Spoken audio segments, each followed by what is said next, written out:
But this so-called truth-telling that activists say they want now actually looks like perverting the Australian War Memorial.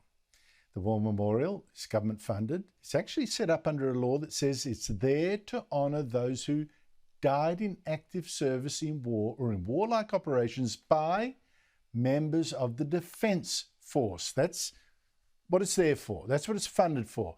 But the War Memorial's Governing Council says it's actually going to create a new exhibit on violence against Aborigines by farmers and police. Nothing to do with our Defence Force.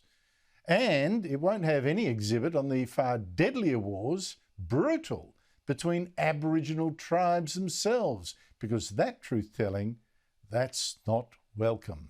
Now, tomorrow the War Memorial Director will front a Senate Estimates Committee to answer questions about this prostitution of our War Memorial. Joining me is the Nationals frontbencher, a former Deputy Prime Minister, Barnaby Joyce.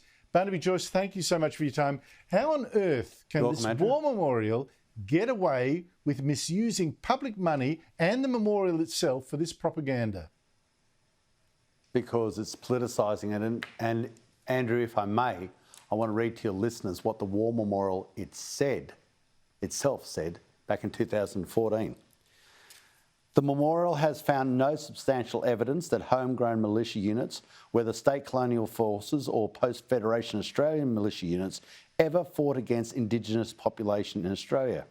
It notes also how proud we are of Aboriginal Australians, Indigenous Australians who fought for Australia.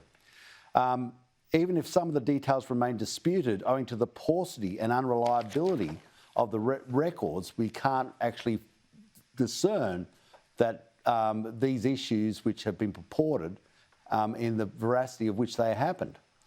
But what it can be said, which cannot be told, as defined by the Australian War Memorial Act of 1980, the memorial's official role is to develop a memorial for Australians who have died or as a result of active service or as a result of any war or warlike operation in which Australians have been on active service. The definition does not So it can't be that this exhibit can't be part of the War Memorial. What's the excuse? Well, the excuse is and people dislike it intensely, the politicisation of something, to be quite frank, that is more sacred than the building that's behind me in this shot. I think more people visit the War Memorial than visit Parliament House. And it is a symbol of where Australia as a unified nation fought against a common foe, not pre-Federation forces or pre-Federation policing outfits. And remember, there was most definitely massacres of Aboriginal people, without a shadow of a doubt. And there was also massacres to a lesser extent of white Australians, and there were massacres of Aboriginal people by Aboriginal people, and they were intertribal warfare.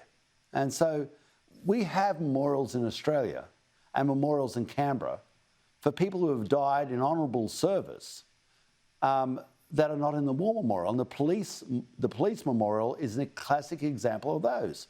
Policemen who have died in the service, but they're not represented in the Australian War Memorial.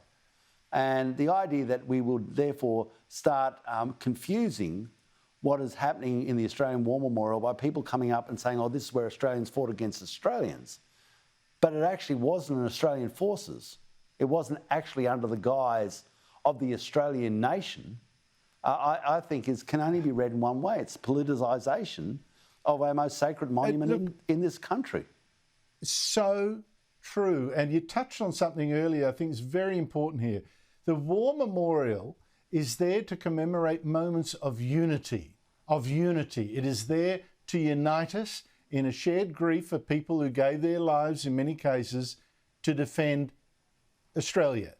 Now it's being turned into a moment of disunity, peddling racial grievances, colonising a memorial that's not created for that purpose.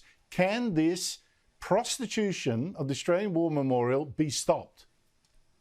Well, it will be, because I think the Australian people overwhelmingly, and that includes a lot of the people. I mean, I was only in the reserves, but I served. My father served. My grandfather served. Both grandfathers served, and they were English. And 7 of my granduncles died, which is an absolute tragedy. So, war memorials, by their very sense, are incredibly the essence of our soul.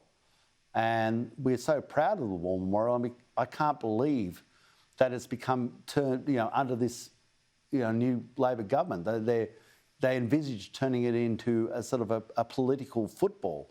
Charles Bean and John Treloar, when they set up the War Memorial, it was basically post the First World War, where in excess of 400,000 Australians out of a population of merely 5 million went and served. And during that carnage of the male population that was in service, we had over 160,000 people maimed, and it was about 156,000 people maimed, and 60,000 Australians died.